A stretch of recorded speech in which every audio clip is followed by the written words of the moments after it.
Hey, nice to see you all. Thank you for showing up.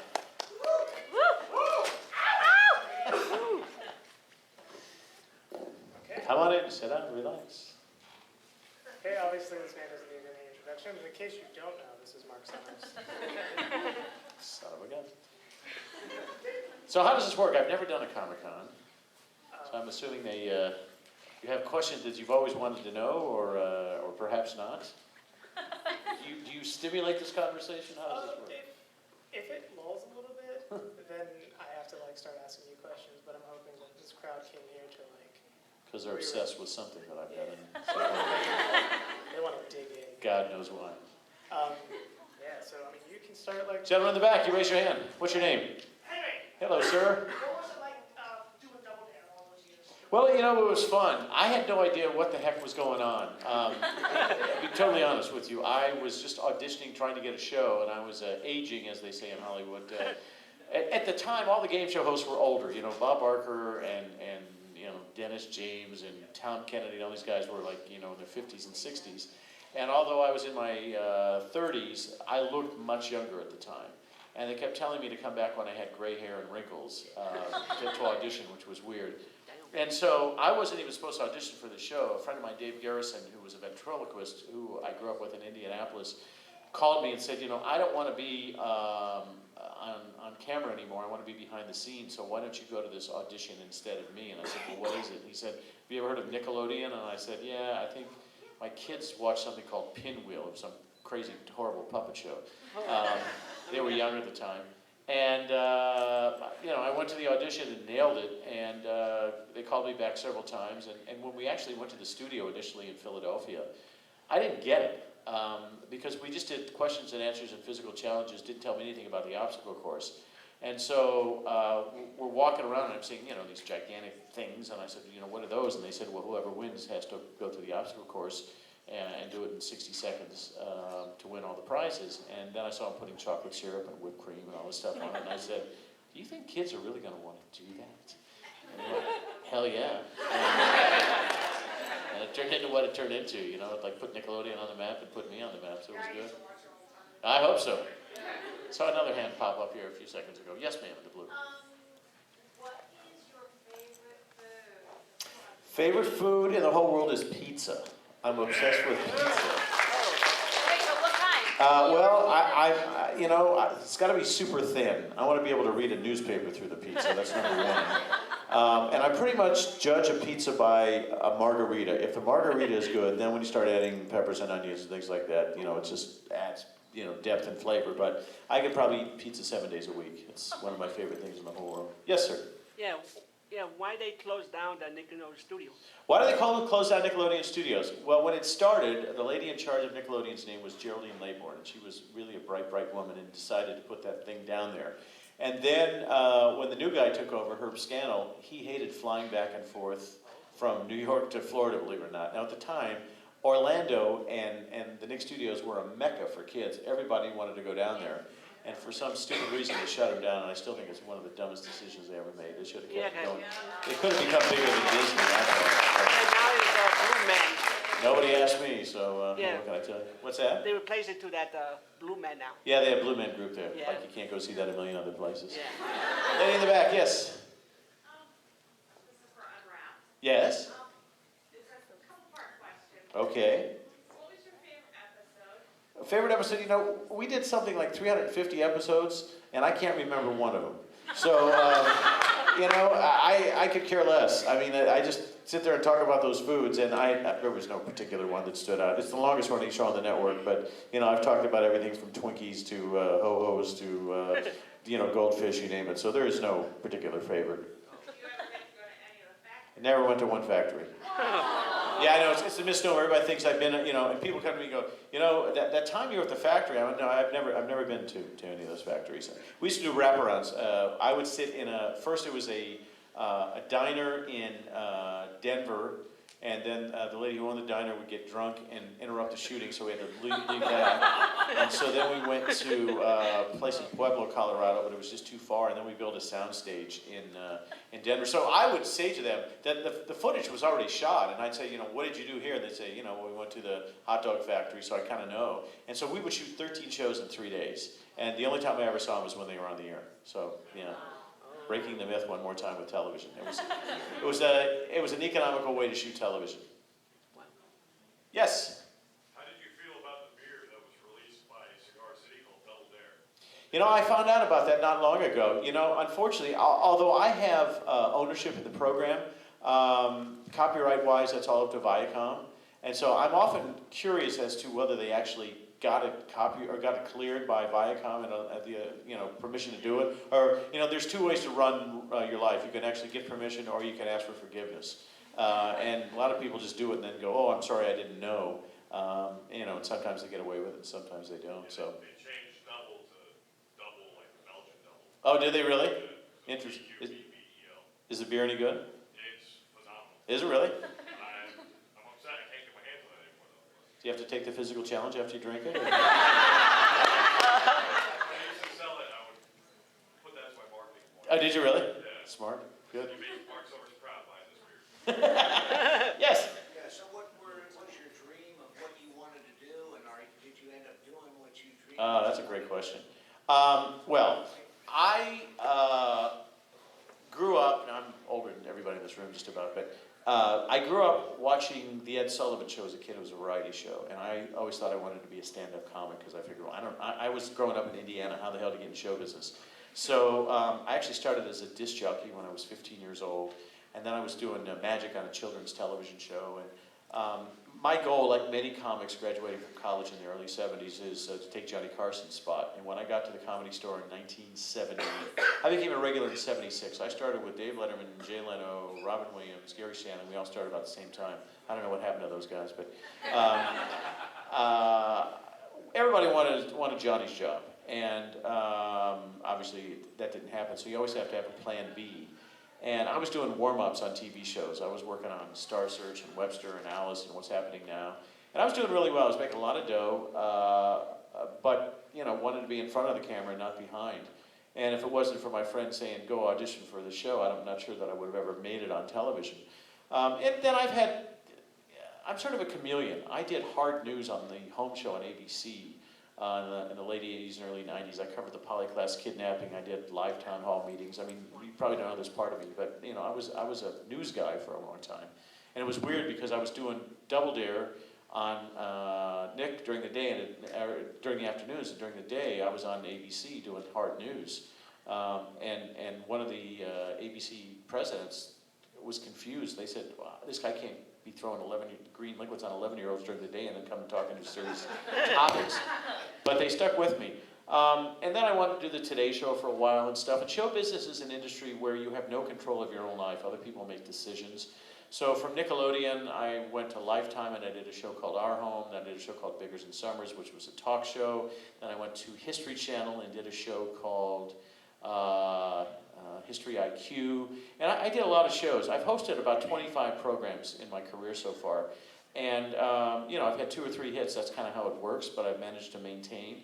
And it's all been fun. If somebody would have told me I'd been at the Food Network for 15 years, I would have said, "Doing what?" But, I've gone from rewrapped and unwrapped to producing. I do a show called Restaurant Impossible that I'm exec producer of, also a show called Dinner Impossible.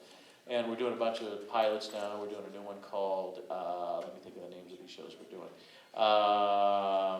Fitness Impossible. We're shooting a pilot with Robert in September. We're shooting a special in Hawaii with Robert and Gary Sinise.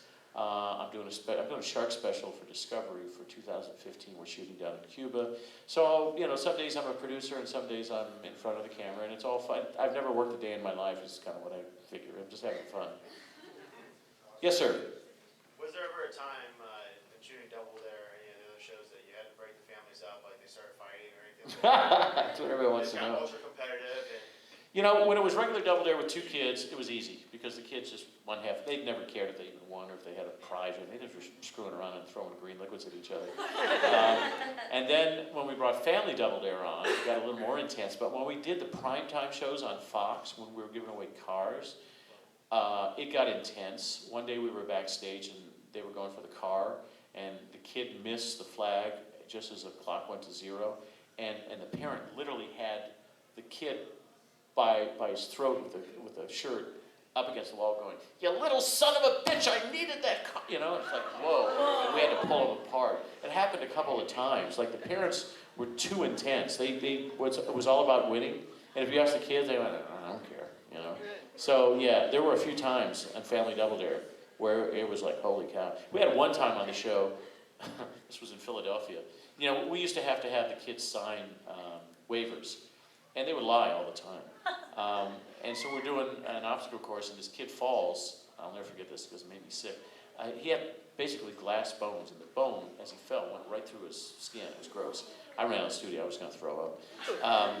Robin was very good. She really controlled the whole situation. Ended up that we caught them in lying. The kid had broken his arm like 19 times, and they didn't tell us. So that was the only obstacle course that we never redid. That show never aired.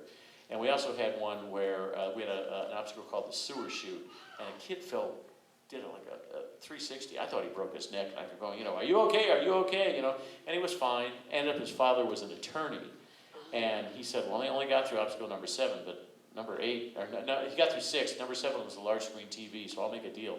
Give my kid the large screen TV, and I won't sue you." So of course we gave it to him. And then from that point on, we always looked on the applications, and if any of the parents were attorneys, the kids didn't get on anymore. Yeah, a little behind the scenes stuff there. Yes, sir. What was like one of the obstacle courses during Double Dare that you've seen look like completely easy, that you thought anyone can do it, but not one person? Oh man, you guys are asking great questions. So when you put a TV show together, there's a budget, and at the day, I don't remember what the number was, but you know, you figure in that there's 2 wins out of 5 episodes. That's just enough, keeps the audience going. But you can't control it on a show like that because, you know, the kids are running and you don't know if they're athletic or not.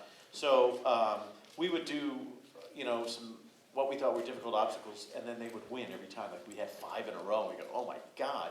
And so you would set up, like, if you had the gumball machine, the 1-ton human hamster wheel, you know, the ant farm. Ant farm always killed the kids. They could never get through it, so we go, oh, they're not going to win this time.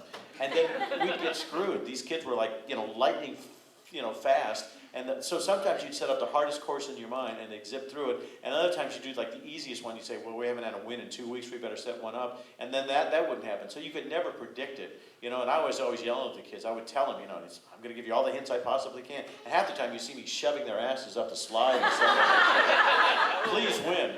And even that didn't work half the time. So, you know, you're dealing with kids. You have so many unpredictable things. You don't know what's going to happen. One more? Yes? What was like one of the weirdest prizes that y'all given away? A clarinet. How is that weird? It was weird. Yeah, they should. Music teacher, that's not weird. Well, yeah, I know, but we say in Harvey, if you get number 3, what do you win? A clarinet. He used to say, what kid wants a clarinet, you know?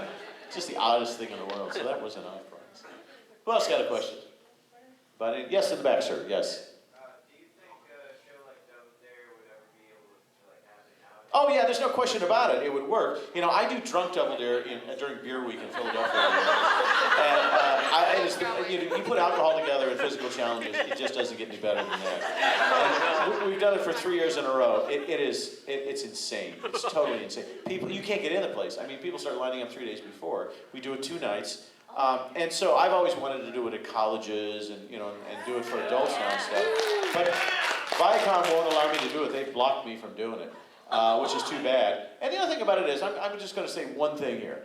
I was a little whacked when I was doing that show. Okay, I was 34 years old, but they thought I was younger. They did focus groups, and the kids thought I was like an uncle or, you know, an older brother or something like that. And I got away with a lot of crap on that show. Okay, we did a lot of double entendres and a lot of stuff that the parents liked and all that kind of stuff. But now, you know, I was an old man to be on Double Dare, and I was 34 years old. But if you look who's on Nickelodeon now, they're all like 11. Okay. And with all due respect, they couldn't do what I did on that show, okay? You have to be a little bit older, have a sense of humor, and know how the game runs. But, you know, when you're 17 and you're hosting a game show, what experience do you have? So it wouldn't be the same show, I don't think. I was always doing it on two levels and screwing around and making fun of people and just doing whatever the hell I wanted to do. I had no supervision. It was like none. They let us go in the stupid studio and they went back to New York, and then when they looked at the tapes, they went, holy shit, what have we done here?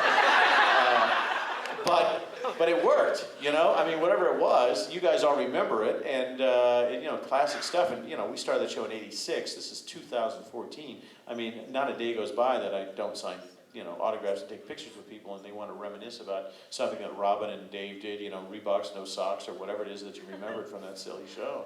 So I would have never thought it would have still stood up in pop culture, but it seems to get more popular the longer the thing, you know, goes on. So go figure. Who else? Yes, ma'am. What's it like to work with Robert Irvine? Robert Irvine is a pussycat. He comes across as like the meanest son of a bitch in the world, and he's just the nicest man ever. He puts that on. Although I will tell you, he's intense. Like when we walk in, we shot a show the other day, and when you walked in, this place had like it's the worst smelling restaurant we've ever been in our life. It stunk so bad, and he gets angry. You know, like why are they open? First of all, none of the people who are on that show should ever own a restaurant, okay? They're all, like, if you were gonna open up a business, wouldn't you go do research or something for a while? You know, say, hey, I love your salad dressing. Hell, let's go open a restaurant, you know? So that's what they do. They don't think it out, and that's why a lot of them sort of crash and burn. But Robert gets angry about that kind of stuff. Cleanliness, I mean, he's, you know, people think I'm a neat freak. Oh man, this guy's insane. And he does the kind of thing like when he makes a bed, you can bounce a quarter off it kind of thing. He's really intense with that stuff. But he wants these people to do well, and he doesn't understand how they get in such bad shape. So, but we're great friends. I was at a wedding with him last night in New Jersey, and then we're doing this Gary Sinise thing in Hawaii, and we're doing this other show. We've been friends and worked together for 10 years, and he's a pretty special guy, I'd say. Yeah, he's doing really well. Yes? Do you actually do it in 2 days? Everybody asks that question. Hell yeah, I don't lie. I actually been doing 36 hours, which is hard to believe. Yeah, well, it's 2 days and $10,000. And people say to me, oh, come on, you're there for 5 days. Come. I invite every one of you to come to every episode. We do not lie about that. It is, and by the time Tom gets hold of the place, it's 2 or 3 in the afternoon of day one, and we have to open the place at 5 o'clock. So yeah, we work all day and all night. It's intense. Why do you think I look as bad as I do now? It kills you. But yes, it is what it is. We do not lie. It's 36 hours. Yes, it's crazy. Yes? How do people even apply to that show? Like, do they just show you how gross their restaurant is? Or? Believe it or not, you know, at the end of the show they say if you know somebody who has a failing restaurant, contact us. So they contact us via our website, the Restaurant Impossible website, and here's how it works. They send us an application, it's detailed. It will take you hours to fill that thing out. And then we do a Skype interview. So we get on Skype with them and interview them. And if the Skype is good, then we send a casting person out. And we spend 5-6 hours with them. And we shoot the restaurant, we take a look at it, we interview the owners, the servers, and anybody who has anything to do with the thing. Then they bring it back. And I'm the one who decides every restaurant that's selected from the groups that we choose. And I have a team. Julie Roberts, who's co-exec producer, and Jill Littman, who's co-exec producer, and we sit there and screen those tapes. It takes hours and hours and hours, and then we make decisions. And, you know, we're right half the time. You know, what happens is people always say, Robert's going to love my food, and when Robert comes here, I'm going to kick his ass. And then Robert walks in the door, and they go, hamana, hamana, hamana. They don't know what to say. They're scared to death of it. Very few times do people stand up to him. And so, you know, it's a long process. But there's never a difficulty in finding enough restaurants because there's failing restaurants all over the country, sadly. Yes, sir? Have you ever had like someone that owned a restaurant that did not let you guys come and check out their place because they thought like, oh, they're a good place and everything no matter what the people saw? Well, yeah, they contact us. We don't contact them. So, you know, we don't go knock on the door and say, hey, your restaurant sucks. Can we come here? They contact us, and they're generally asking for help. So we've never had any problems from that perspective. So you never had like someone from the place, like one person agreed on it, but the other one never did? Oh, yeah, then we won't do it unless everybody's in tune.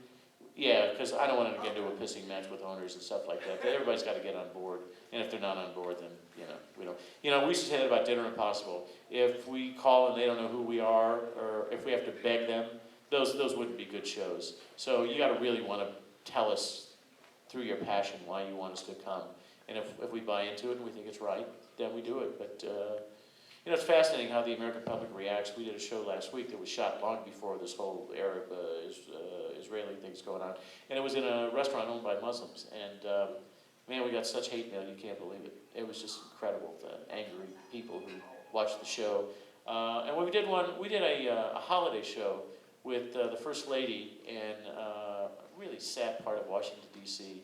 And then everybody started writing us letters, oh, you damn libs and Democrats and all this kind of stuff. And it's like, we're just trying to help people, okay? It's not, you know, I don't care about Obama and I don't care about any of that stuff. We're just, you know, these kids were in bad shape and we were trying to, was it something I said, ma'am? I'm sorry.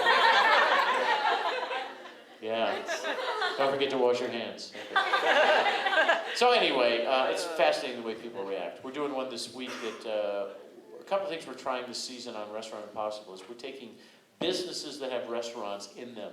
So this week we're doing a bowling alley that has a restaurant in it. So we're fixing the bowling alley and the restaurant. We've got a golf course coming up where the golf course is failing and the restaurant's failing. So we're kind of expanding. We're in season 10 now. We've been on for 4 years, done like 130 episodes. We're playing with the ball a little bit and seeing where it goes. It's fun. Yes, in the back. Has there ever been an episode of Restaurant Impossible? Because it really pissed me off. It's actually in the city where we're from. And What city's that? Jacksonville, I refuse to go to this restaurant. Oh, because of the cockroaches. I know exactly where you're talking. Yeah, like how they treated y'all while you were there. I was so pissed that I don't even want to go to the restaurant. Like, have you been that match where you just want to like leave? Yeah, Robert wants to leave all the time, and I have to tell him we can't leave. Go there because they were so rude the entire time. Oh, we had a guy in Delaware told us that we put mouse droppings there. We dropped coriander seed to make it look like mouse droppings. I got to tell you, we opened up this drawer next to the oven. And my son was helping me produce at the time, and 5 rats jumped out. My son was dancing around like a little girl. I mean, it was unbelievable. You know, and then they say, and that lady there, they said, you know, we made them do that, or we don't do anything. Let me tell you, those places are so disgusting. We shot one 2 weeks ago. Like, Robert stuck to the floor when he walked in, okay? I mean, they had never cleaned the carpet. It was so gross, I can't even tell you. And then they say, well, we did that. Really? You know, so, no, yeah, Robert gets angry sometimes. He says, you know, these people don't deserve this, why are we here? And then he sits him down and says, you know, unless you give me the program, I'm walking out. You know, if he walks out, I lose a ton of money, so I'm always praying that he's not going to do it. In that episode, I would have left. You really? Yeah, some of the people are tough, I will tell you. Has he ever walked out? He's never, no, he really hasn't. He really hasn't. He's got, like I say, he's come close. He'll come to me and say, Mark, you know, why are we doing this? These people are morons. And I'll say, that's your job, is to convince him and, you know, figure out. And a lot of times we'll walk away and he'll say, you know what, I don't think they're going to succeed. And other ones he goes, you know, we've got something like a 68% success rate, which is pretty good out of 120 shows that have aired. Yeah, we've lost a fair amount, but we've done all right. All of Gordon Ramsay's restaurants have closed, every one of them. So we're the only one that still has restaurants still working, so kind of cool. Yes? I'm new to the panel, so if somebody already asked this question, excuse me, but how did you react to the closure of Nickelodeon Studios at Universal in 2005? I could have cared less. You know, it had nothing to do with me. I left Nickelodeon, you know, long before that place closed. And, you know, people still think I have something to do with the channel. I have nothing to do with the channel. I haven't worked there in 20 years. I've been at Food Network for 15, and I was at Lifetime and History Channel after that. So people seem to think I have this, you know, and, you know, I don't mean to be rude or anything, but, you know, people all the time, let's start some guy on Facebook or Twitter, you know, let's start a petition to bring Nick Studios back. I wish you a lot of luck with that, pal. I mean, it's a business decision that people aren't going to do, and as much as the public may want it, by the way, I still believe it was a stupid decision whether I'm there or not to close it down. You know, there's nobody. The people who run Nickelodeon now could care less about a lot of things. To me, one is the viewership, and secondly, you know, what's going on down at Nick Studios. It was the mecca for kids, you know. I don't even care about Nickelodeon anymore, and what's more is that I remember you more for Unwrapped more than I do Double Dare. Oh, thank God. Well, thank you. I appreciate that. Yeah, no, I've been lucky that I have a couple of shows. You know, some of the kids who grew up watching me on Nick, doing What Would You Do in Double Dare, then followed me over to Food Network. And, you know, people come to me holding kids, and they're in their 40s saying, you know, I grew up watching you. And I go, holy shit, am I that old, you know? But it's, you know, I'm glad that you like the Food Network and like what I do. Thank you. We all got to eat. Who else? Anybody else have a question about anything exciting? Yes, ma'am. Do you still do magic? Oh, my God. How did you know I did magic? You know, I did magic. It was the only way I could get on television back when I was a kid. So I was doing a show called Popeye and Janie when I was like 12 years old in Indianapolis. You know, I do it every now and then. I put myself through college doing magic. And worked at a place called the Magic Castle in Los Angeles from 1974 until about 1982. So I was actually really good in my day. I don't do it that much anymore because I wanted to do stand-up comedy. And I don't know if you remember a magician or a comedian by the name of Gallagher. And you know Gallagher? So we were playing a place called the Laugh Stop in Newport Beach, California, and he came up to me. I'll never forget. He goes, "Hey, Summers, you're an asshole." And I said, "Why am I an asshole, Leo?" And he goes, "Because you walk out there with a deck of cards, you're a prop act." And I said, "What's that mean?" He goes, "Well, comedians get paid $100 more a night than prop acts." I didn't know that, so because I pull out a deck of cards, I get less money. He goes, "Right." Well, hell, I got rid of the deck of cards and just started doing stand-up. So I still like magic, and many friends who do magic live in Las Vegas. It's become the magic capital of the world, and I still talk to those people and subscribe to magic magazines. But every now and then, I would do it on Unwrapped. I'm trying to think the last time I did it on television. I was supposed to do it on the Tonight Show, but that kind of went a whole other direction. I think maybe I did it on Rachel Ray once, but not too much. Not too much anymore. Yeah. Yes, sir.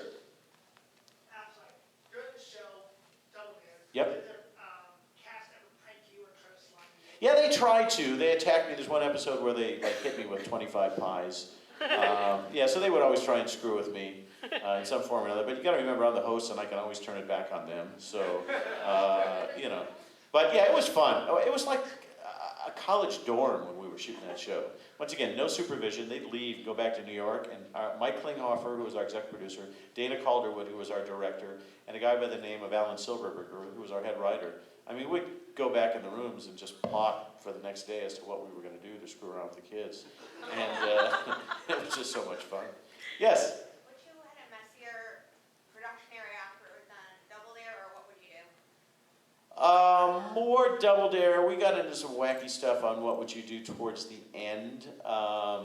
But I think the mess was, when you had the pie pod, the pie slide, and all that kind of stuff, half the time the pie pod wouldn't work. We'd rehearse it a million times with people before the show, and then it was never an exact science.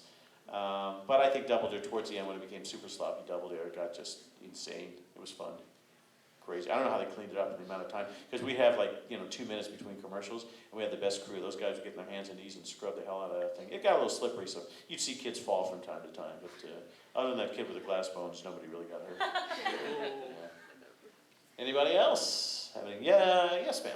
I was just curious, what's the craziest thing you've ever eaten that one you actually liked and one that you just... Craziest thing I've ever eaten. If you watch Rewrapped, a new show we're doing, we're actually starting to shoot new episodes starting tomorrow. That show is in first round, they have to recreate Twinkie or cupcake or goldfish or something like that. And then they have to take that and make something sweet or savory with it. And some of the concoctions have been pretty weird. We did a Pepperidge Farm, some chocolate chip cookie, I forget what it was.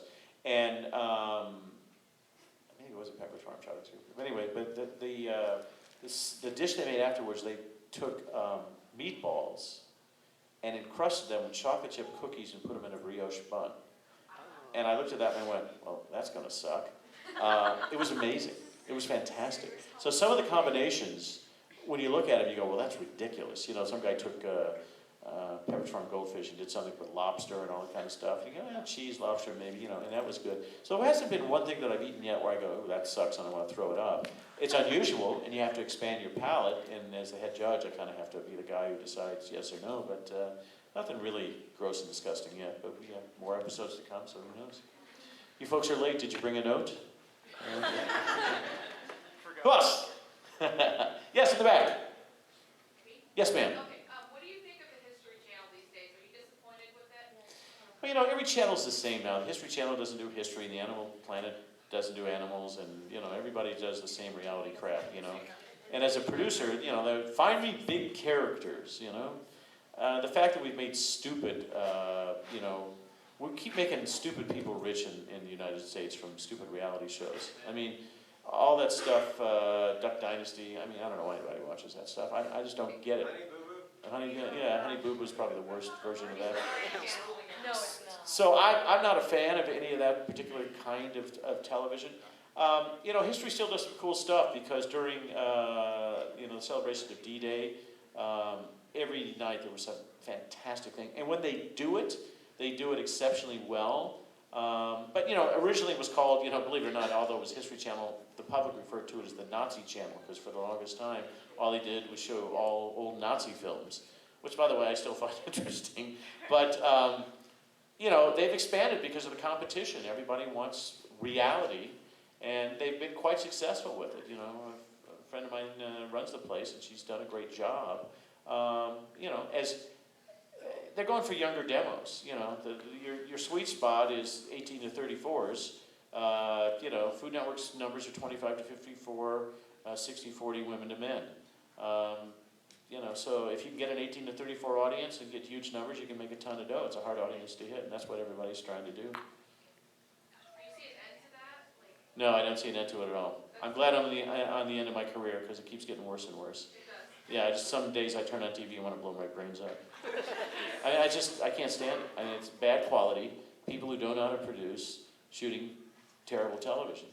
But, the public watches it, so if you keep watching it, I guess, it's sort of changing in the guard. Everybody in my office, probably average age is 28, okay, 28 to 32. So last night, Tom, our builder from Restaurant Impossible, and Aaron, one of our producers, got married. And it was a nice wedding in New Jersey. And the music changes. When I got married versus my son got married 4 years ago, and just the playlist of what the DJs play then versus now, they're playing a lot more rap, a lot more techno stuff. There's no more Frank Sinatra music going on anywhere. So, changing the guard. It is what it is. When I came to LA, there was an older crew, and I wanted to take their spot, and now there's another crew that wants to take the spot of the people who are there now. And the executives get younger and younger. It's embarrassing to me sometimes when you go into a meeting and mention Johnny Carson's name and they go, I've never heard of him. And I was like, really? You've never heard of Johnny Carson? But Johnny's been off the air over 20 years. So if you were, 5 when he went off the air and then went to college and now you're 28, there may be a good chance that you haven't seen him. But if your industry is the television industry, you should do your homework and learn a little bit about, how you all got there. And that's my frustrating point, is I go in and make references, and these young kids don't know what the hell I'm talking about. It's like, okay, maybe I shouldn't be doing this anymore. I don't know. Yes, sir. I didn't bring my program with me, but I wanted to have a sign. Are you going to be doing autographs? Yeah, I did them earlier, and then I'm doing them, I think, right after this. It's somewhere over there. I don't know where the heck it is. But and by the way, I don't charge for photos and autographs. So yes. I think that's cheesy. Yeah, the exhibitor hall. So I'll see you over there. Yes, sir. Just from being someone who's been both behind the camera, working as a producer, and then also hosting and doing those types of things, which do you prefer? Do you like to keep a mix of it? What's your favorite thing to do? Always be on camera. But as you get older in this industry, they want people with, tattoos and, piercings, which I don't have and never will. Look, even Seacrest is getting old. I've known Ryan since he's 19 years old. Okay, I've been friends with him forever. I took him to lunch. I saw him do a show called, I forget the name of it. He was 19. I called him up, tracked him down. He was on a radio station in LA. And I was impressed that at 19 that he was as good as he was. And I was kidding him about it because he said, first meeting, he said, I'm just starting to make some money now. How should I invest it? Now he can buy and sell to everybody.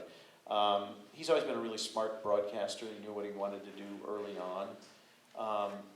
I love being on camera. And when I never thought I was going to be on camera after Unwrapped went off 3 years ago. I mean, it still runs in reruns. We're on, I think, 11:30 every day on Food Network and 7:30 every night on Cooking Channel. I figured that was the end. But when they called me last year and said, do you want to be the head judge on Rewrapped? I went, sure, more airtime. So, I'm hoping someday that some kid who grew up watching me takes over a network and decides to put me on hosting something again, but I don't know if that's going to happen or not. I love producing, and I think I'm a better producer because I've been on camera.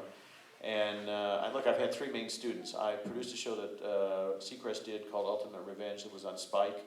I was the host of a show called Next Food Network Star when Fieri won and started to guide him. And then Irvine came to me and said, teach me about television. So those are 3 pretty good students who I think have graduated and done really well through my tutelage. And they listened. They were good listeners. They had the raw material and the raw talent, but then they wanted it bad. And Irvine doesn't even need me on the set anymore. He can produce that show without me. That's how good he is. Yeah, he's fantastic. Yes, sir. Did you ever like catch up with any of the other hosts from Nickelodeon's shows back in the 90s? Yeah, we just did a garage thing that's online, and I forget the kid's name, forgive me.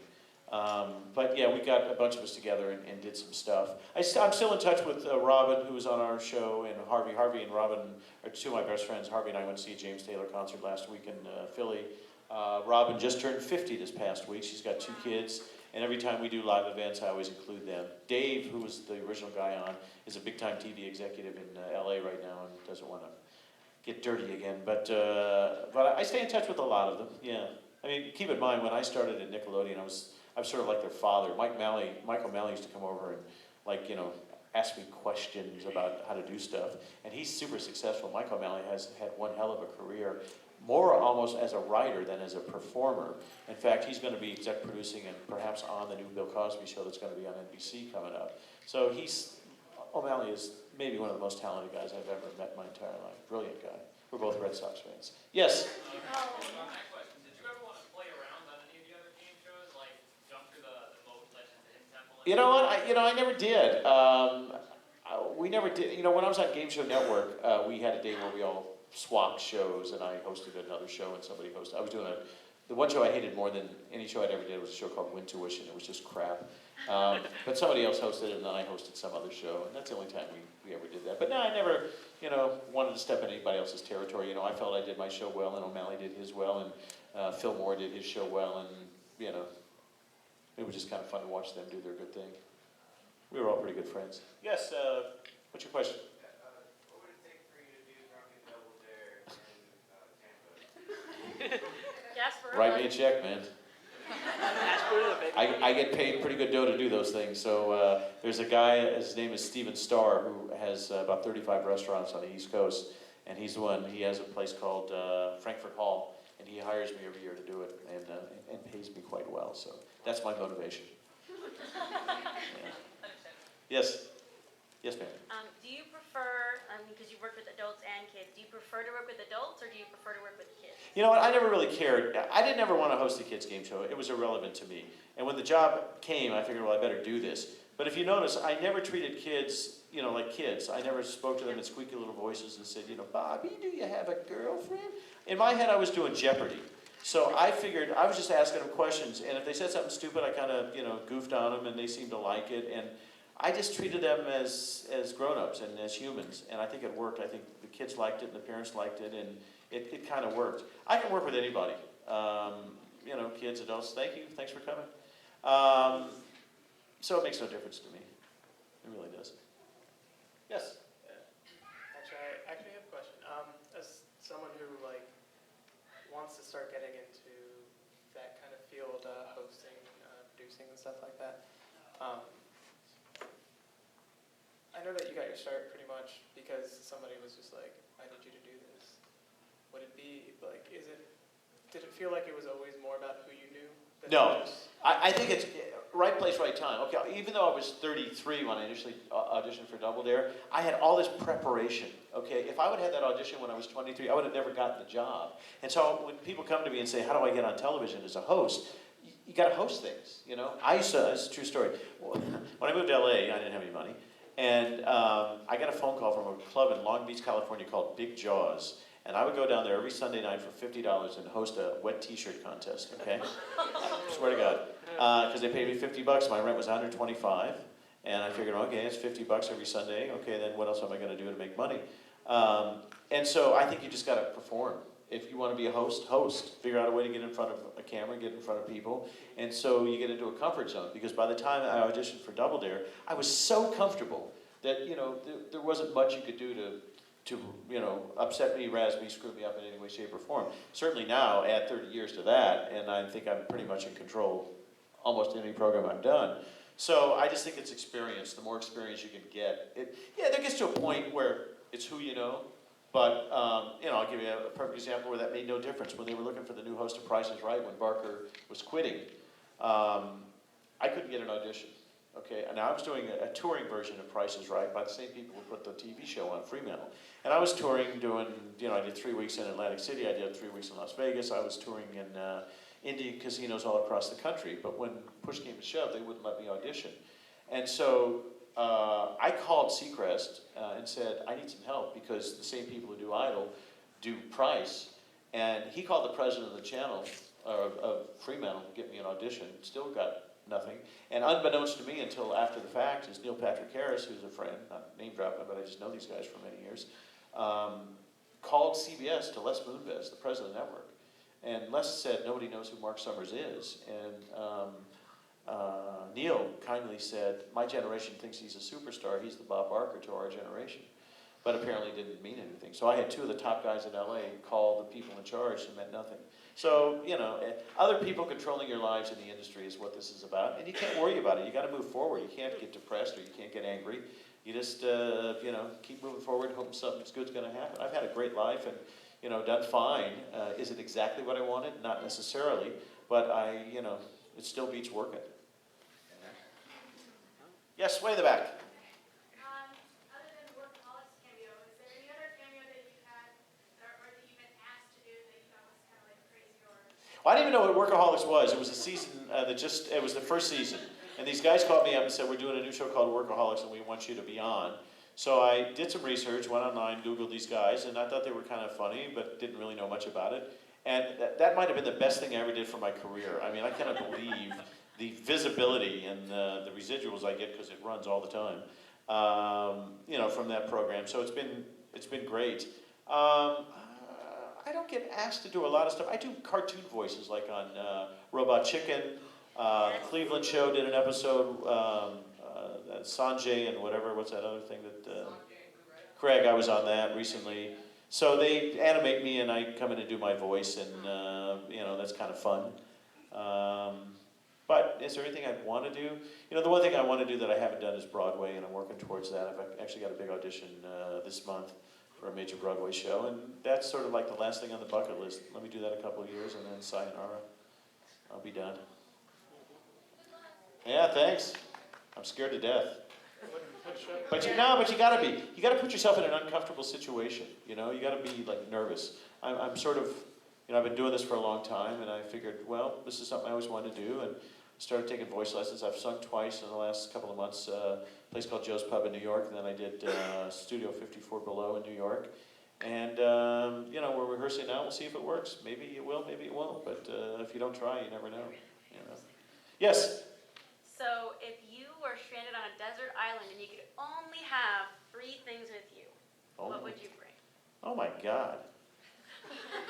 My wife. Okay. That would be number 1.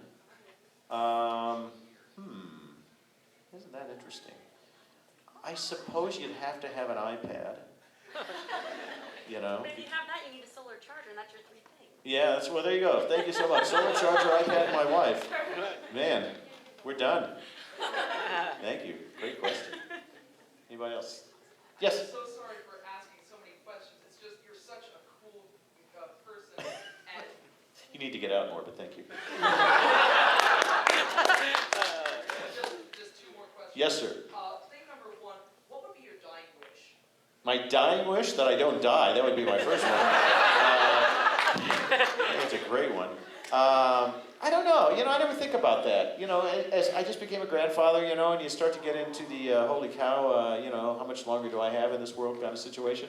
I only think about life in positive, so I don't think anything about that. And your next question? The second question is, there's a movie out that's on DVD right now, and a snippet of its score has something to do with your career. That movie is the Lego movie. Oh, I've heard about that. They run some of the Double Dare music in it. Yeah. Yeah, I've heard about that. There's like a brief second that it's in that, I've been told about I that. just thought it was kind of interesting. Well, because all the people who grew up watching that stuff are now, producing and doing that kind of stuff, so it's kind of cool.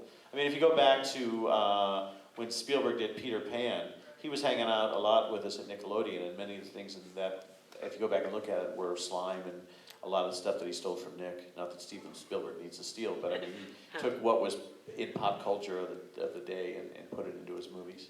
Super smart, super nice guy, by the way. Yes? What was the slime made of? Ah, slime. Real recipe. Vanilla pudding, applesauce, green food coloring, and a little bit of oatmeal. That's it. That was the real deal. Yes? Did you ever do any of the obstacles on Double or Dare? I did them all. In fact, Harvey and I played a game once where Jim J. Bullock was the host of the show, and Harvey and I ran the obstacle course. That was fun. My favorites were when we did the Super Slopomanias, when we had Bobby the Brain Heenan against Gorilla Monsoon. And they cheated, and I picked them up and told them, you know, you guys, we're going to give all the prizes because you guys cheated. And then they picked me up and threw me in this gigantic vat of chocolate. And they were the nicest guys in the world. You know. Heenan, unfortunately, has cancer and is in bad shape right now, and Gorilla died way too soon. But all those wrestlers in the day, back in the 80s from WWE, were just the nicest guys in the world. They played along with us really well. We had Hacksaw Jim Duggan and a few other people, and you know, they knew how to do what the kids wanted for the wrestling, but they were very playful. It was fun. Unfortunately, we only have like 5 minutes left. 5 minutes, okay, 5 minutes, yes? The best town to do TV in, you know what, TV's so weird because it used to be LA, New York, a little bit of Chicago, and now, you know, there's no studio shows anymore. Everything is remote, so they're all over the country. I'm on the road constantly. I hate that aspect of it. I mean, I'm an East Coast guy, although I'm bi-coastal. I live in Philadelphia where we produce Restaurant Impossible, and then I have a place in Los Angeles. I'm hardly out there, unfortunately. But, you know, I would rather be in New York shooting. I like it. We shoot rewrap there. I've always been partial to the East Coast, and also, for some reason, my career is never connected on the West Coast. They don't get me there, but the East Coast, they seem to like me. So I've done a few shows. I did a show called Couch Potatoes on the West Coast, and I did Win Tuition. I'm trying to think. I've done a few things, but most of my success has been on the East Coast, interestingly enough. I don't know why. Yes? What show on Broadway are you auditioning? I can't tell you. But I'll put it all over my Twitter and my Facebook when it happens. Yes? Can you tell us your 3 favorite Broadway shows? 3 favorite Broadway shows. The first one I ever saw when I was about 13, 14 years old was Fiddler on the Roof, which I loved.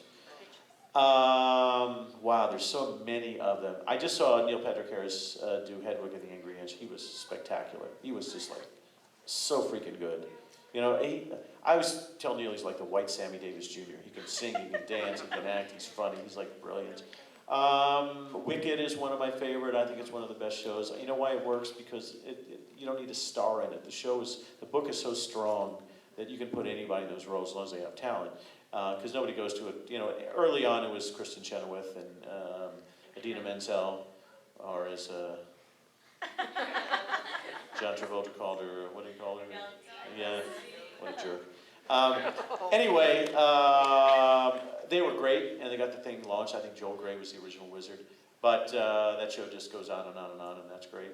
The new show that I kind of like is Matilda. I don't know if you've seen it. I've heard of it. It's really good. I saw it in London. In fact, I'm going to see it Wednesday night. Oh, and, you know, Cabaret, which I'm going to see Thursday night. Alan Cummings, brilliant, brilliant, brilliant. And Danny Burstein, who plays in the show this time as well. But Alan Cumming is freaking genius. The first time I saw him 10 years ago, I saw the show, and it was the only time I think I ever saw a show on Broadway where I wanted to go outside and go right back in and watch it, you know, like right now. He was that good. Yeah, so those are, you know, I like almost everything, but those are some of my favorites. Yes? Have you ever seen Book of Mormon yet? Seen what? Book of Mormon? Yeah, brilliant show. I saw it the night after they won the Tonys. It was nuts. Yeah, that was a fantastic show. Love it. Okay, well. One last question. Okay. 2 last questions. Lady in the back. My one question is, like, are you really enjoying doing rewrap? Because I enjoy watching. Yeah, I love doing rewrapped. We have so much fun. Joey Fatone is just a ball to be with. During breaks, we sing and play and have all sorts of fun. And, you know, it's funny because people come on and they'll see me and they'll go, oh my God, it's Marc Summers. And they go, oh my God, Joey Fatone. So we kind of laugh about it. It's like 2 generations of people who grew up watching us, and we just kind of laugh about it. Good question. And yes, your last question, sir. Yes, I wanted to know if you enjoyed Dr. Horrible's sing-along blog. Yeah, anything Neil does is great. You know, I mean, every time I turn on the web and see something, I go, when did you have time to do that, number one? And why are you so damn good at everything you do? I tell you what he's great at. He's a phenomenal magician and knows how to produce magic extremely, extremely well. And his next thing, I predict, is he wants to do a variety show on CBS, which I think is what's going to... They offered him the Letterman show, even though they say they didn't, but they did. He turned it down. He can do anything he wants right now. He's like, when he hosts the Tony Awards, there's no better host ever. I mean, he's just amazing. But Neil can do whatever he wants, and I think he'll probably end up doing a variety show. He's a genius. Freaking genius. I really enjoyed this. First Comic-Con, you guys asked great questions, and the time flew by, and this man tells me I have to leave, but thank you. Stop by and...